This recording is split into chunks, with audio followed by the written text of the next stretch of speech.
Boa noite a todos, que a paz de Jesus nos envolva agora e sempre.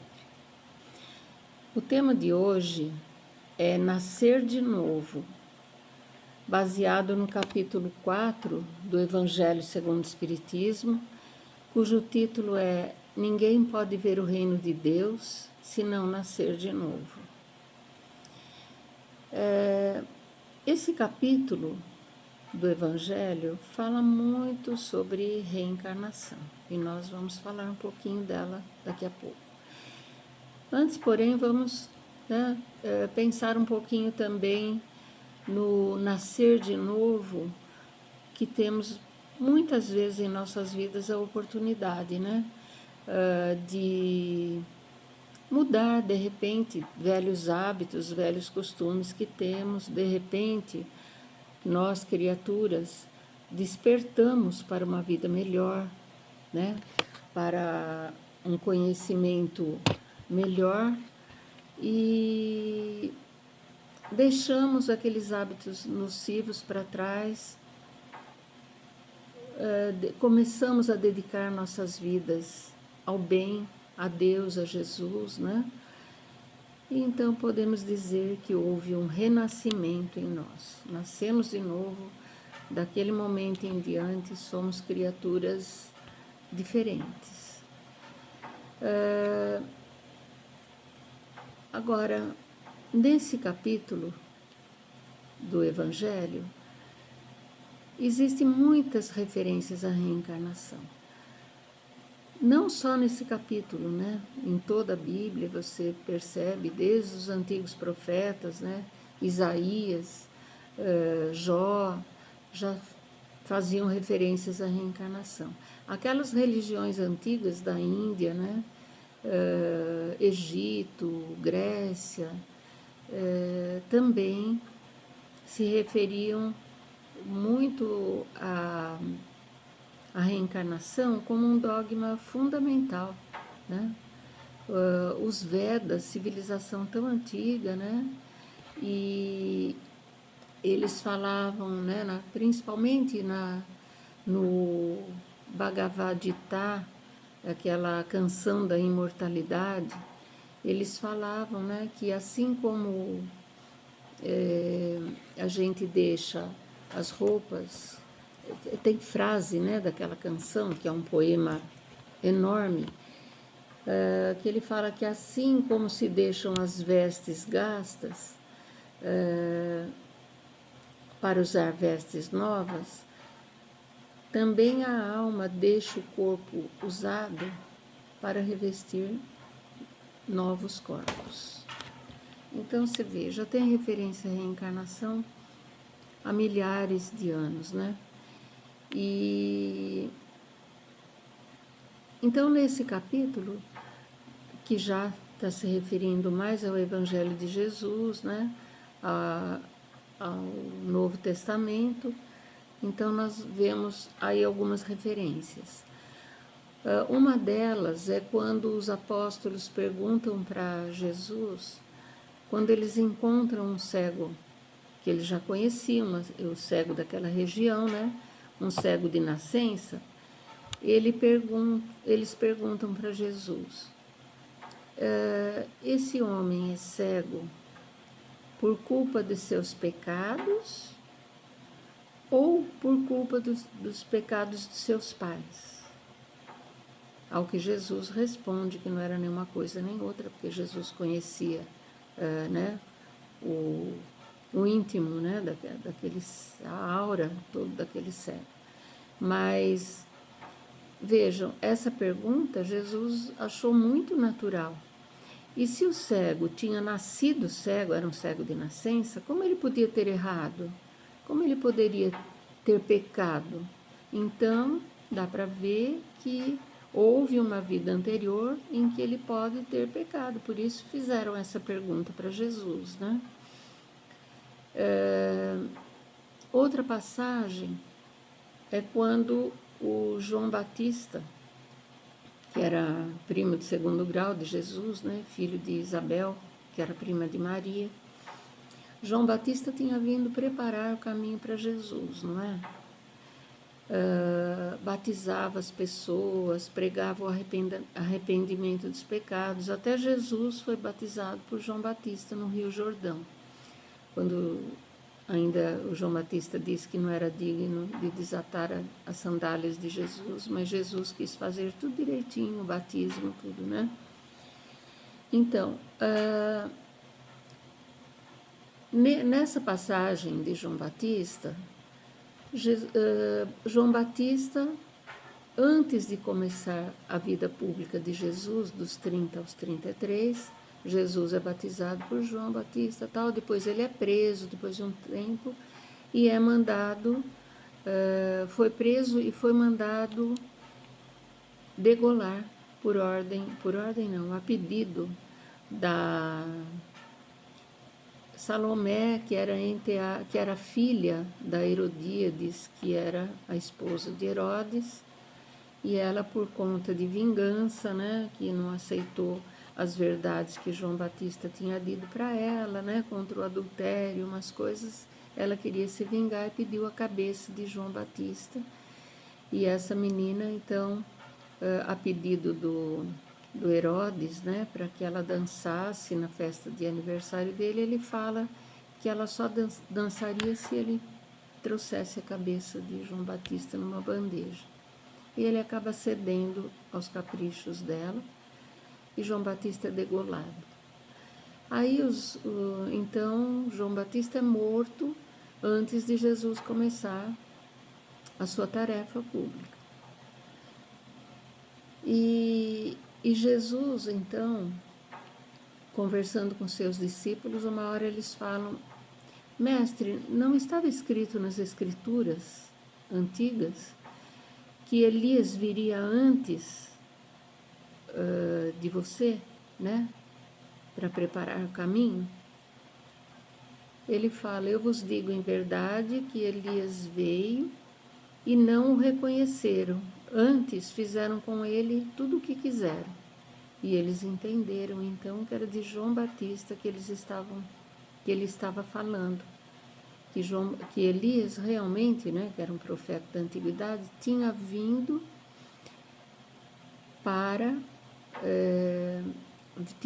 reencarnar novamente, né, para preparar o seu caminho. Ele reencarnou como João Batista, que o Elias reencarnou como João Batista. E mais uma prova, né, de reencarnação. E tantas outras passagens, como aquela de Nicodemos, né? Nicodemos era um doutor da lei ali entre os hebreus, né, entre o povo ali de Israel. E ele era já uma pessoa muito boa. E apesar dos outros sacerdotes terem um pouco de receio, medo, né, da boa nova que Jesus pregava, porque eles tinham medo de perder o poder, de perder os interesses que eles tinham, né, interesses materiais ali na religião, eles ganhavam muito. E Jesus falava a verdade. Então eles tinham medo, estavam contra, a maioria dos sacerdotes estavam contra. E Nicodemos, assim como também José de Arimateia, que eram um pouco mais evoluídos, tinham um coração muito bondoso, quando começaram a ouvir que chegavam até eles os ensinamentos de Jesus, as curas que ele fazia, ele se encantava com aquilo que ele ouvia, que Jesus estava dizendo, né? O Nicodemos ficava assim, maravilhado com as coisas que Jesus falava. Ele percebia que ele realmente vinha da parte de Deus. Então, uma noite, ele resolve procurar Jesus, escondido, lógico, né, dos outros sacerdotes, de medo de problemas que ele pudesse vir a ter, né, porque ele também fazia parte do Sinédrio. Aliás, ele defendeu Jesus, né, da época da morte de Jesus, ele tentou defender Jesus e não foi assim tão fácil, né, ele não conseguiu. Ele, José de Arimateia. Mas ele resolveu, então, nessa noite, procurar Jesus para esclarecer algumas dúvidas. Então, ele vai até Jesus, Jesus está acompanhado apenas de 2 apóstolos, e então ele pergunta para Jesus: eu sei que viestes da parte de Deus, pois você tem feito curas, né? Consolações a aflitos, que se não fosse da parte de Deus, não era possível que fosse feito, né? Ele tinha conhecimento que Jesus tinha ressuscitado pessoas, curado cegos, leprosos. Então ele pergunta para Jesus o seguinte: eu sei que você deve ser da parte de Deus, né? E então eu quero te perguntar qual a maneira mais fácil, né? Antes disso ele fala: olha, eu tenho dedicado a minha existência toda ao estudo das leis, né? Das leis de Moisés, né? Ele estudava toda a religião, o Torá, né? Toda a parte da religião dos hebreus. E ele falou, eu tenho dedicado toda a minha existência ao estudo dessas leis. E eu quero saber, então, quais os recursos que eu devo usar para chegar a conhecer o reino de Deus. Aí Jesus, com aquela bondade dele, né, sorrindo, fala para ele, eu sei que você tem estudado as leis, mas não basta que você estude essas leis. É preciso que você sinta essas leis em você. Vejam como nós não devemos nos ater só aos estudos, mas sim vivenciá-los, né? Senti-los, sentir aqueles ensinamentos dentro do nosso coração.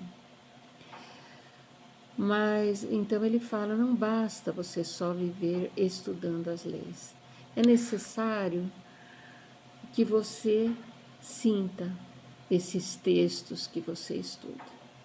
Mas eu devo te dizer que para conhecer o reino de Deus é necessário que você nasça de novo. Aí ele fala, mas como? Né? Eu, sendo um velho, vou nascer de novo? E Jesus fica abismado, né, dele não entender. E ele fala assim, mas como que pode um homem velho, vou voltar no ventre da minha mãe? Jesus fala, sois mestre em Israel e ainda não está conseguindo entender isso? Eu vou dizer novamente para você que é necessário que o Espírito nasça e renasça inúmeras vezes para que consiga aquela provisão de luz para conhecer o reino de Deus.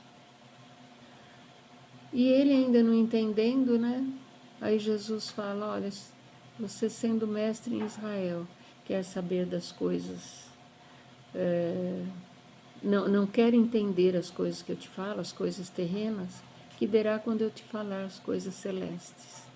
Assim, não adianta eu oferecer um alimento de pessoa madura para uma criancinha pequenininha, né?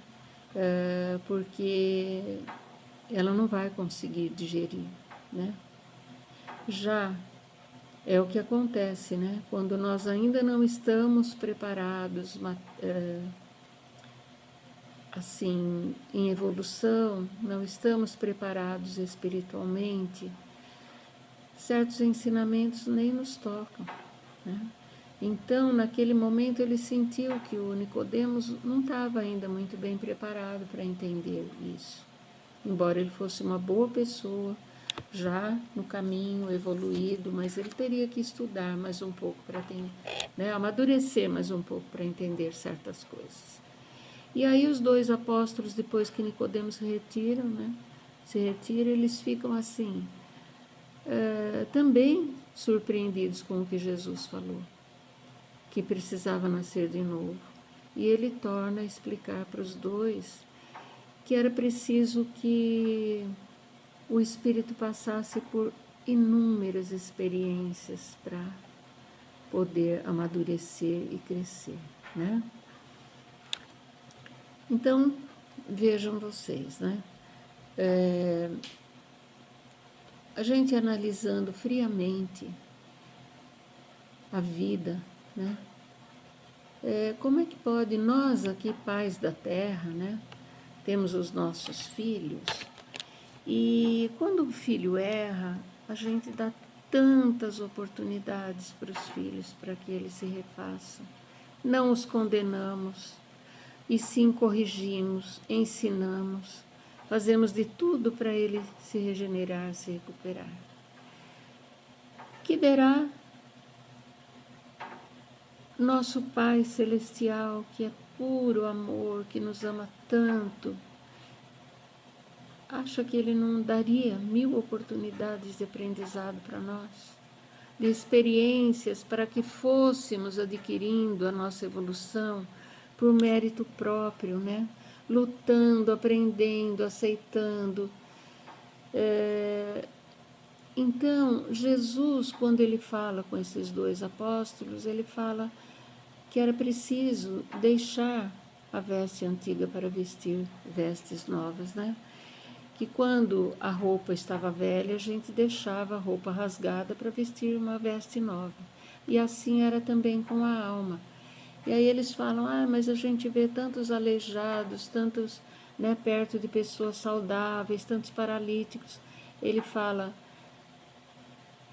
a sabedoria divina ia permitir que aquele que não usou sua roupa devidamente, quer dizer, seu corpo devidamente, que estragou com desregramentos, com vícios, não poderia encarnar num corpo perfeito agora, né? Ele teria que passar por certas necessidades para valorizar a saúde, valorizar a vida. Assim como ele disse em outros trechos que aquela mão, né, que fosse motivo de escândalo deveria ser cortada. Né? Lógico, é um modo simbólico, mas ele quis dizer que ia sofrer as consequências. Quem furtou, quem deixou outros passando privações, morrendo de fome porque roubou, quem enganou, né? Todos deveriam vir buscando um novo corpo de acordo com aquilo que teria que passar para aprender, passar por experiências de aprendizado para poder crescer. Porque só sentindo na pele aquilo que causamos é que vamos entendendo o que não devemos fazer, vamos amadurecendo, vamos crescendo, vamos modificando a nossa maneira de sentir, a nossa maneira de pensar, e vamos crescendo. E através de inúmeras encarnações, nós vamos um dia chegar a uma perfeição relativa, né? Nunca a perfeição de Deus, mas pelo menos trilhar e conhecer esse reino de Deus dentro de nós, que na verdade carregamos os erros de outras encarnações na nossa própria consciência, carregamos o inferno que nós fizemos ou o céu que nós fizemos, construímos para nós mesmos na nossa consciência. Então, na encarnação seguinte, estamos com aquele inferno dentro de nós ainda, né? Ou com o céu dentro de nós, né? Por falar em céu e inferno, acha que é possível uma única existência e depois um juízo final? Por exemplo, uma mãe que foi boa e que seu filho errou enormemente, vai passar por um julgamento final depois? Tendo a mãe passar à direita de Deus Pai e ter direito ao céu, sabendo que o seu filho que errou vai sofrer eternamente no inferno? Como que essa mãe pode ser feliz no céu? Isso é absurdo a gente pensar, né? A sabedoria e a justiça divina é assim infinita. Ele sabe os meios de nos corrigir, que é através de muitas reencarnações, muitas lutas, muito sofrimento, às vezes, para passarmos pelas experiências negativas que causamos, né? Mas que vai nos amadurecendo, nos proporcionando uma vivência melhor, né? Para que a gente amadureça espiritualmente. vou contar rapidamente uma historinha bem curta, para vocês terem noção. Pena que não dá tempo de falar tantas coisas a esse respeito, né? Mas tem uma historinha aqui do livro Bem-aventurados os Simples, que é do Valdo Vieira, pelo Espírito Valério, que eu acho muito bonitinho. Experiências. O menino de olhar manso e roupa rasgada namora o bolo na vitrine do restaurante. Um cavalheiro bem vestido vai entrando e o pequeno roga-lhe um pedaço daquele bolo. O homem afasta esse menino, né, vendo ele mal vestido assim, irritado, e entra para buscar sua refeição. Aí passa uma jovem mulher com uma grande bolsa, toda chique, né, e o garoto volta a pedir aquele pedaço de bolo que ele está na calçada olhando a vitrine, louco para comer, né? Mas novamente foi inútil. A moça nega-lhe o pedaço de bolo, falando em vadios e malfeitores. Nisso, chega um andrajoso mendigo, né? Um homem bem mendigo, esfarrapado, já mais experiente, mais velho, né? E seu olhar cruza com o olhar do menino, que nada lhe pede e continua contemplando o bolo.